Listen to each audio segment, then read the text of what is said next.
మనం ఇక్కడ చూస్తున్నది జీవన ఎరువు అయినటువంటి అజొల్లా అంటాం దీన్ని. దీని యొక్క శాస్త్రీయ నామం అజొల్లా పిన్నెట. ఇది వరి పొలంలో వాడుకోవచ్చు, అదేవిధంగా పశువుల ఎరువు దానగా వాడుతూ ఉంటాం.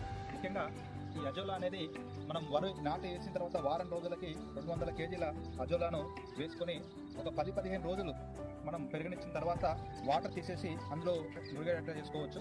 దీనివల్ల ముఖ్యంగా ఈ అజొల్లా అనేది నత్రజని స్థిరీకరించి, అంటే దీని లోపల సైనో బ్యాక్టీరియా అనేది దీని ఆకులో ఉండి దీనిలో సైనో బ్యాక్టీరియా అనేది ఉండడం ద్వారా ఇది నత్రజని స్థిరీకరిస్తుంది. అదేవిధంగా మనకు సేంద్రియ కర్బనం, అదేవిధంగా పొటాషియం కూడా అందుబాటులో ఉంటుంది. కాబట్టి ఇట్లు కావచ్చు, సేంద్రియం చేసే రైతులు కూడా ఈ అజొల్లాను వాడుకోవచ్చు.